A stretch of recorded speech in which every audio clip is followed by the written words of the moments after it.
नाज़रीन इकराम, हम नबी करीम सल्लल्लाहु अलैहि वसल्लम की सीरत तैयबा के बारे में बहुत कुछ पढ़ चुके हैं और हजूर अकरम सल्लल्लाहु अलैहि वसल्लम की अज़वाज मोहतरात और इनके अहले बैत के फ़ज़ाइल भी हमें तकरीबन ज़ुबानी याद हैं। लेकिन अफसोस की बात यह है कि हम हजूर अकरम सल्लल्लाहु अलैहि वसल्लम के ख़ानदान के बारे में इतनी तफसील से नहीं जानते कि जितनी तफसील से हमें इनके बारे में इल्म होना चाहिए था। या यूँ कह लीजिए कि हजूर अकरम सल्लल्लाहु अलैहि वसल्लम के वालिद मोहतरम और इनके ख़ानदान के बारे में हमें मालूमात बहुत ही कम है। और आज हम आपको इस वीडियो में हजूर अकरम सल्लल्लाहु अलैहि वसल्लम के वालिद मोहतरम की ज़िंदगी के बारे में चंद बातें भी बताएंगे और आपको ये भी बताया जाएगा कि माजी करीब में जब हजूर अकरम सल्लल्लाहु अलैहि वसल्लम के वालिद मोहतरम की खबर कुशाई की गई तो इस वक्त क्या नज़ारा सामने आया। इसके साथ साथ हम मोतरजीन के इस एतराज़ का जवाब भी देंगे जो वो हजूर अकरम सल्लल्लाहु अलैहि वसल्लम के वालिद मोहतरम और दादा हजूर के ईमान और कुफ्र के मुतालिक हर्जा सराई करते हैं। इस ज़ुमन में हम कोशिश करेंगे कि आप तक मुस्तनद मालूमात पहुँचाई जाएं और हर एक किस्म के एतराज़ के शाफी जवाब दिए जाएं।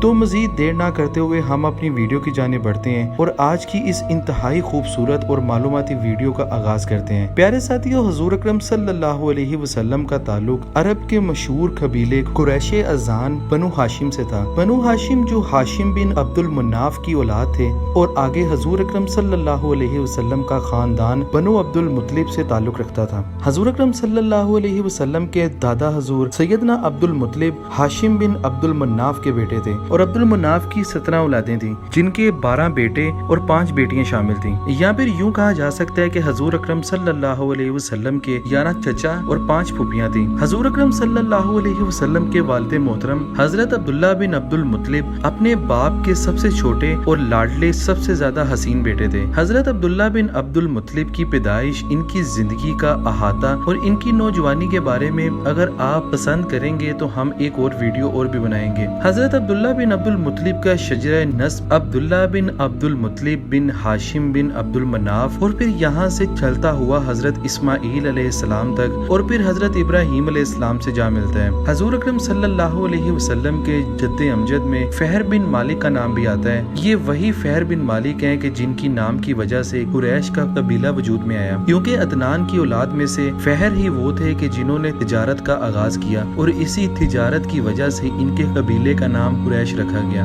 और कुरैश का मतलब तिजारत के हैं। इसी सिलसिले की आखिरी लड़ी यानी अदनान हजरत इस्माईल बिन इब्राहिम की औलाद में से हैं, जो कि इनके बड़े बेटे केदार की औलाद में से हैं। क्योंकि ये सिलसिला आगे जाकर हजरत इस्माईल अलैहिस्सलाम और फिर हजरत इब्राहिम अलैहिस्सलाम से मिल जाता है। ये मुकम्मल शजरा निस्ब बुखारी शरीफ में मज़कूर है और तमाम मुवर्रिखीन का इस बात पर इत्फाक है कि हजूर अकरम सल्लल्लाहु अलैहि वसल्लम के ये तमाम जद्दे अमजद यानी कि पूरी की पूरी शजरा नस्ब गैर मजहब या बुत परस्ती का शिकार नहीं हुई और ये अपने जमाने के माने हुए लोग थे जो हमेशा से दीन हनीफी यानी कि दीन इब्राहिमी के पैरोकार बन रहे थे। इन्होंने कभी भी बुतों की पूजा नहीं की और ना ही इनके नाम की कोई कुर्बानी की और जैसा कि बाकी तमाम कबीले किया करते थे। हजूर अकरम सल्लल्लाहु अलैहि वसल्लम के परदादा का नाम हाशिम बिन अब्दुल मुन्नाफ था और फिर उनके वालिद का नाम अब्दुल मुन्नाफ था। इन्हें अब्दुल मुन्नाफ की औलाद में से बिन अब्दुल मुन्नाफ भी फैले और इन्हीं में से एक अबू आहब कहलाया। हजरत अब्दुल्ला बिन अब्दुल मुत्तलिब जो हजूर अकरम सल्लल्लाहु अलैहि वसल्लम के वालिद मोहतरम है, इनकी शादी बनी अब्दुल मुन्नाफ में से बनु आहब के सरदार की बेटी आमना बिनते वाहब से हुई। यूं हजूर अकरम सल्लल्लाहु अलैहि वसल्लम के वालिद मोहतरम और वालदा माजिदा का सिलसिला निस्ब आगे जाकर एक हो गया। हजरत अब्दुल्ला बिन अब्दुल मुत्तलिब अपने बाप के बहुत ही चहीते और लाडली औलाद में से थे और बचपन से ही बहुत ही सालिया और नेक नौजवान थे।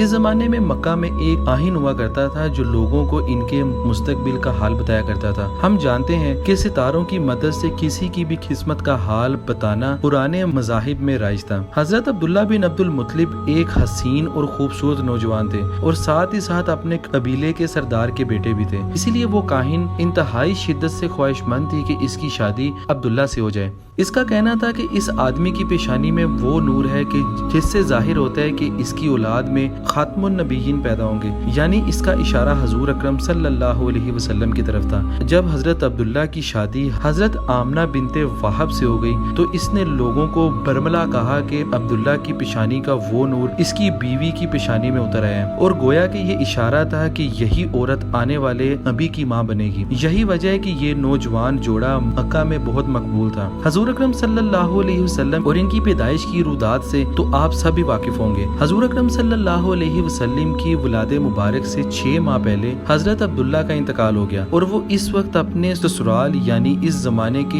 یثرب اور آج کے مدینہ منورہ کے بنو نجار کے ہاں مقیم تھے۔ حضرت عبداللہ بن عبد المطلب کے بارے میں جتنی بھی روایات ملتی ہیں ان سے یہ بات صاف ظاہر ہوتی ہے کہ حضرت عبداللہ اور ان کے والد محترم حضرت عبد المطلب دین حنیفی پر کاربند تھے، اور ویسے بھی یہ بات ظاہر ہے کہ جب ان تک حضور اکرم صلی اللہ علیہ وسلم کی نبوت کا زمانہ ہی نہیں پہنچا اور نہ ہی دین اسلام کی تعلیمات ان تک پہنچی تو بھلا وہ لوگ مسلمان کیسے ہو سکتے تھے؟ ویسے بھی مسلمان ہونا صرف دین محمدی سے ہی شروع نہیں ہے، بلکہ ان سے پہلے کے زمانے کے جو لوگ اس وقت کے پیغمبروں پر ایمان لائے وہ لوگ بھی مسلمان ہی تھے۔ اس لیے تاریخی حوالوں کی بنیاد پر یہ کہنا بالکل حق ہے کہ حضور اکرم صلی اللہ علیہ وسلم کے والد محترم اور ان کے دادا، اسی طرح سے حضور اکرم صلی اللہ علیہ وسلم کی والدہ اور ان کے آباء و اجداد دین ابراہیم پر کاربند تھے، اور اسی لیے وہ جنت کے حقدار بھی ہیں۔ اس سلسلے میں حضور اکرم صلی اللہ علیہ وسلم سے ایک حدیث بھی مذکور ہے، اور اس کے مفہوم کے مطابق حضور اکرم صلی اللہ علیہ وسلم کے آباء و اجداد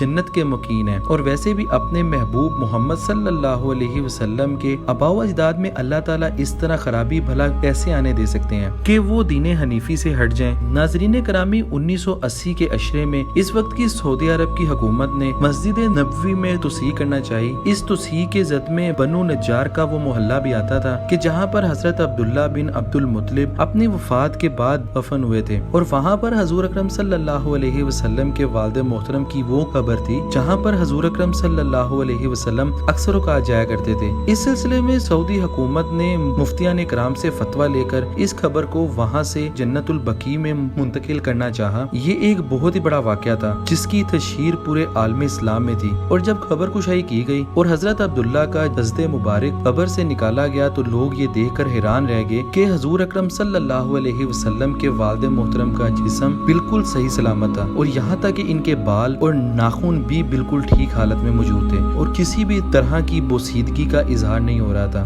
یہ سوچا بھی نہیں جا سکتا تھا کہ یہ خبر 1400 سال پرانی ہے، اور یوں معلوم ہو رہا تھا کہ حضرت عبداللہ کو چند ہی گھنٹے پہلے دفن کیا گیا ہے۔ یہ منظر وہاں پر موجود نہ صرف لاکھوں افراد نے دیکھا، اور اس وقت کے بہت سے غیر ملکی رپورٹر جو کہ اس وقت سعودی عرب میں موجود تھے انہوں نے بھی ان کا دیدار کیا، اور وہاں پر انہیں دفن کیا گیا۔ اللہ تعالیٰ سے دعا ہے کہ وہ ہمیں ان پاکیزہ اور متبرک حسینوں کے نقش قدم پر چلنے کی توفیق عطا فرمائے جیسا کہ انہوں نے کیا۔ بھلے ان تک کوئی پیغمبر نہ آئے، ہزاروں سال گزر گئے تھے، لیکن وہ اپنے صحیح عقیدت پر قائم رہے اور اللہ تعالیٰ کی ہی عبادت کرتے رہے، اور ان کے ساتھ کبھی بھی کسی کو شریک نہ ٹھہرایا۔